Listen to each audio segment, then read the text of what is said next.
¿Qué tan graves son en verdad los abusos litúrgicos? ¿Qué tan graves pueden ser sus consecuencias? Lo que te voy a contar te va a dejar sorprendido y espero que te permita ver no solo la gravedad que puede tener un abuso litúrgico, sino también el efecto desastroso que puede tener en muchísimos católicos de buena voluntad. Resulta que en estos días, en la arquidiócesis de Detroit, no suelo cuando hablo de abusos litúrgicos dar nombres de lugares ni de personas. En este caso lo hago porque es ya una noticia pública.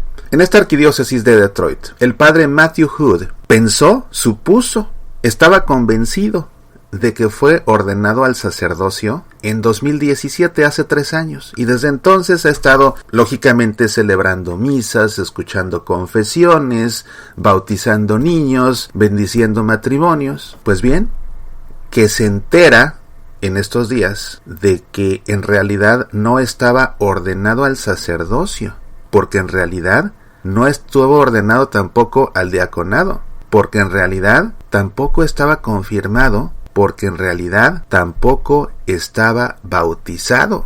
¿Y cómo es entonces que sin siquiera estar bautizado terminó incluso siendo supuestamente ordenado al sacerdocio?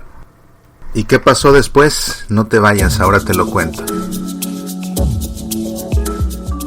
Semillas de liturgia, abusos litúrgicos, 2 álbumes de tu servidor Mauricio Pérez que te ayudarán a comprender más acerca de la Sagrada Liturgia, los porqués, los cómo, las formas, lo que se debe hacer y lo que no. Semillas de liturgia y abusos litúrgicos. Descarga estos 2 álbumes en el sitio semillasparalavida.org. Medita, aprende, apasionate por nuestra fe. ¿Qué fue entonces lo que pasó con el padre Matthew Hood y cómo se enteró de que no estaba ordenado porque ni siquiera había sido bautizado? Pues es que el padre Matthew Hood, muy atento a las publicaciones de la Santa Sede como deberían estar todos los sacerdotes, pues lee el comunicado de la Congregación para la Doctrina de la Fe, que te leí aquí hace pocos días, en que el Papa establece que las personas que fueron supuestamente bautizadas con una fórmula bautismal adulterada, en realidad no están bautizados y tienen que bautizarse. Y en concreto este documento hablaba de una fórmula que por lo visto se puso lo suficientemente de moda como para que tuviera que intervenir la Santa Sede, en que el sacerdote o el diácono al bautizar, en vez de decir yo te bautizo en el nombre del Padre y del Hijo y del Espíritu Santo, para ser más inclusivos, ves que está de moda esto de la inclusión también, entonces ya no decían yo te bautizo, sino nosotros te bautizamos. ¿Quiénes somos nosotros? Yo sacerdote, tus papás que están aquí, tus padrinos que te tienen en brazos y todos los invitados, todos te bautizamos en el nombre del Padre y del Hijo y del Espíritu Santo.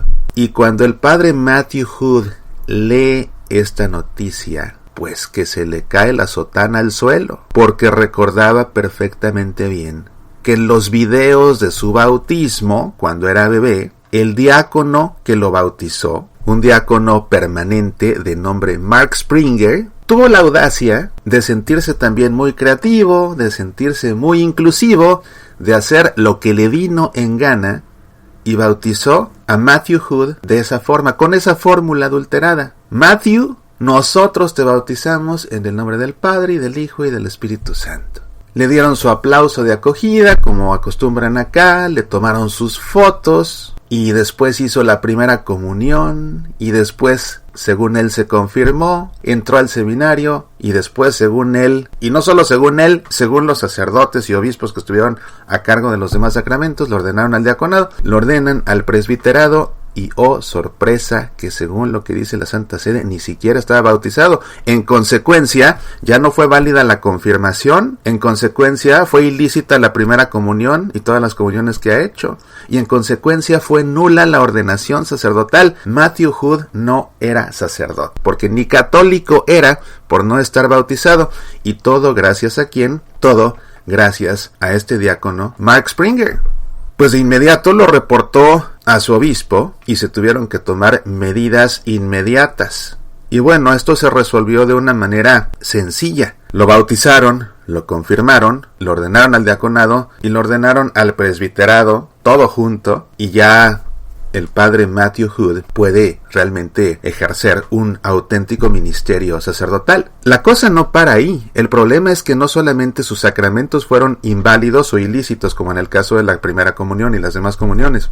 El problema es que ahora, a los que él haya bautizado, esos sí son válidos, porque cualquiera puede bautizar, cualquiera, tú y yo podemos bautizar. No es algo que debamos hacer, pero por ejemplo en peligro de muerte, podríamos nosotros bautizar con agua, la rociamos 3 veces y yo te bautizo en el nombre del Padre y del Hijo y del Espíritu Santo. Después de que alguien bautiza a alguien de emergencia, por si acaso, tiene que reportarlo a la parroquia para que quede registrado y se emita una fe de bautismo. Y si la persona se salva, ya no tiene que bautizarse. El bautismo es legítimo. Entonces, en este caso, los bautismos que practicó el padre, bueno, no el padre, los bautismos que celebró Matthew Hood son válidos.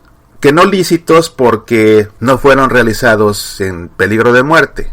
Pero bueno, están bautizadas estas personas y como sea, ahí nadie es culpable, al menos no ellos, el único responsable de todo esto. Y quizás no solamente el único responsable, es el diácono Mark Springer. El problema ahora es que todas las misas que celebró son inválidas porque nunca consagró nada. Él pensó que estaba consagrando el pan y el vino, en realidad no lo hizo porque no era sacerdote. Si celebró primeras comuniones, oh sorpresa, ¿qué creen, queridos niños que se hacen su primera comunión en mayo acá en Estados Unidos cerca del Día de las Madres? La gran sorpresa es que no hicieron su primera comunión ahí, la hicieron hasta después que hayan ido a otra misa con otro sacerdote y ustedes ni sabían. ¿Qué creen? Todos los que se confesaron con Mark Springer, pues no están absueltos, o al menos, o no estuvieron absueltos hasta que se confesaron con otro sacerdote, o con alguien que sí fuera sacerdote, y los haya absuelto de los pecados que confesaron esa vez, y de todos los pecados que hayan confesado en su vida. Pero si alguien únicamente se ha confesado con Mark Springer, pues la gran sorpresa es que no está absuelto de nada. Si fue Pascua, y de hecho parece que sucedió en Pascua, en la Pascua de Resurrección, el sacerdote, el párroco, confirma también el nombre del obispo en la vigilia pascual. Bueno, pues las confirmaciones o supuestas confirmaciones que celebró en Pascua Matthew Hood, pues son nulas. Así que ha sido un problema porque ahora se ha tenido que comunicar a toda la diócesis que todos aquellos que hayan pasado sacramentalmente por las manos de Matthew Hood, a no ser que haya sido para el bautismo, pues tienen que ir a confesarse, tienen que confirmarse. Incluso se pide a las parejas que hayan contraído matrimonio y que hayan sido bendecidas por Matthew Hood que se comuniquen de inmediato a la arquidiócesis. Su matrimonio debe ser válido porque los ministros del matrimonio son el novio y la novia, el sacerdote simplemente bendice. Sin embargo, pues el acta de matrimonio que tiene que estar firmada por el párroco, pues en este caso no había párroco alguno, entonces se tiene que arreglar esta cuestión del acta matrimonial y por eso tienen que comunicarse ahora con la arquidiócesis. ¿Te das cuenta de todo el desastre que provocó el diácono Mark Springer? Resulta que hace ya bastante tiempo la arquidiócesis se dio cuenta del abuso litúrgico de Mark Springer y le prohibió seguir bautizando de esta forma, usando esa fórmula nosotros te bautizamos. Pero la arquidiócesis con esto está preocupada porque dicen 14 años que estuvo trabajando el diácono Mark Springer en la parroquia de Santa Anastasia en Troy, Michigan. ¿Quién sabe a cuántos habrá bautizado supuestamente con esa fórmula que no están bautizados? Entonces también ahora tienen que saberlo para que vayan y se bauticen, porque igual, quién sabe cuántos hay que tampoco están confirmados, que su matrimonio, pues quién sabe en qué situación canónica esté. O sea, esto es ya un enredo. Y todo por la audacia, la creatividad, el inclusivismo del diácono Mark Springer. El diácono Mark Springer, comunica la arquidiócesis, ya está retirado y ya no está ejerciendo su ministerio.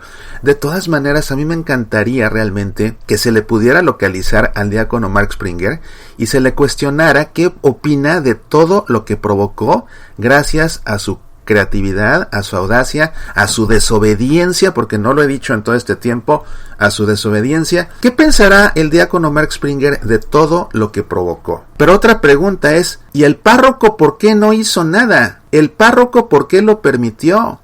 Tan responsable es el diácono Mark Springer de su abuso litúrgico como el párroco, porque también el Código de Derecho Canónico, en el Canon 528, parágrafo 2, establece que es obligación del párroco velar porque no se cometan abusos litúrgicos en su parroquia. Y así como Mark Springer, hay muchos más, por eso la Santa Sede tuvo que emitir ese documento, precisamente para advertir que esos bautismos son nulos, no existen, y el Papa mismo lo dice en ese documento. Quien supuestamente fue bautizado con esa fórmula, nosotros te bautizamos, no está bautizado, tiene que bautizarse. Así que esto que le pasó a Matthew Hood, puede ser que le haya pasado también a algún otro sacerdote por ahí, que ni sacerdote es, por la misma razón.